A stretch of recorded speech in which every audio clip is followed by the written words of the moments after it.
चलिए आइए जानते हैं बीएनएस की धारा 2 के बारे में। धारा 2 क्या बताती है? तो धारा 2 बीएनएस में जो शब्द प्रयोग किए गए हैं उन शब्दों की परिभाषाओं से संबंधित धारा है। इसके अंतर्गत आप देखेंगे कि धारा 2 के अंतर्गत आपको 37 भाग देखने को मिलते हैं। यानी धारा 2 जैसे यहां पर आप देख रहे हैं, धारा 2 का क्लॉज 1, धारा 2 का 2, धारा 2 3, धारा 2 4, इस तरीके से करके टोटल 37 शब्द आपको मिलते हैं जिनकी परिभाषाएं आपको यहां पर दी गई हैं। लेकिन आपको सभी परिभाषाएं नहीं पढ़नी है, आपको केवल जो इंपॉर्टेंट है उनके बारे में एग्जाम में पूछा जाएगा। यहां पर सबसे पहले याद रखिएगा कि धारा 2 का क्लॉज 1 जो है, धारा 2 1 आपसे क्या कहती है? तो धारा 2 1 के अंतर्गत कार्य या एक्ट की डेफिनेशन या परिभाषा दी गई है। दूसरा अगर आप देखेंगे धारा 2 का 2, तो धारा 2 का 2 जो है वो आपको क्या बताता है? वो जीव जंतु या एनिमल्स की डेफिनेशन या परिभाषा के बारे में दिया गया है। एग्जाम में क्वेश्चन कैसे आएगा? डायरेक्टली आपसे पूछेगा कि बालक की परिभाषा किस धारा के अंतर्गत दी गई है। तो बीएनएस की धारा 2 3 के अंतर्गत याद रखिएगा बालक की परिभाषा आपको प्रदान की गई है। धारा 2 4 की बात करें तो इसके अंतर्गत कूटकरण का उल्लेख मिलता है जिसको काउंटरफीट के नाम से जाना जाता है। अब आप कहेंगे सर काउंटरफीट क्या होता है? तो इसको आप सिंपल भाषा में जाली के नाम से जान सकते हैं, यानी किसी को कॉपी करना, ठीक है, किसी ब्रांड के नाम को कॉपी करना, ठीक है, तो उसको हम लोग क्या बोल देते हैं? कूटकरण बोल देते हैं, काउंटरफीट बोल देते हैं। धारा 2 7 की अगर मैं बात करूं तो यह इसके अंतर्गत बेईमानी या डिसऑनेस्टी की डेफिनेशन प्रदान की गई है। धारा 2 8 की अगर हम बात करें तो इसके अंतर्गत डॉक्यूमेंट यानी दस्तावेज की परिभाषा दी गई है। अब दस्तावेज क्या होता है? तो ऐसा कोई भी चीज, ऐसा कोई भी वस्तु जिसका प्रयोग एक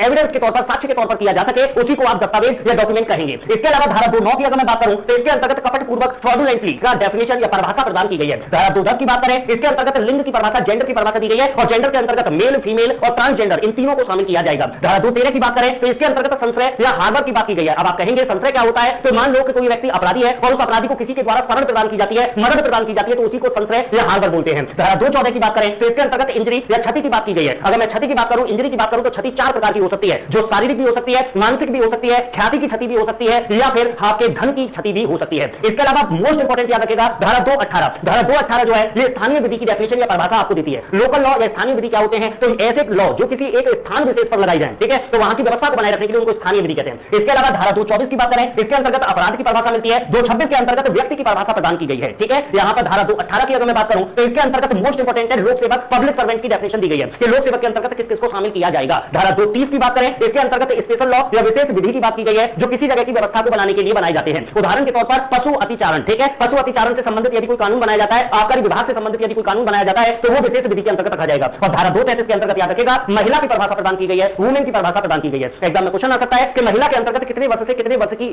लड़की को या महिला को शामिल किया जाएगा। तो याद रखिएगा यहां पर महिला का अर्थ क्या है? तो भैया यहां पर महिला का अर्थ जो है वो किसी भी उम्र की महिला से है, मतलब इसमें उम्र को बताया नहीं गया है। यहां पर आपको मैं बता दूं कि अगर आप दरोगा की तैयारी कर रहे हैं तो दरोगा में भैया एक रैंक लाने के लिए, दरोगा में सफलता प्राप्त करने के लिए इस समय पर एग्जाम विधि पर दरोगा प्रो बैच आ चुका है जो अभी मात्र आप लोगों को 249 रुपए में प्राप्त हो जाएगा।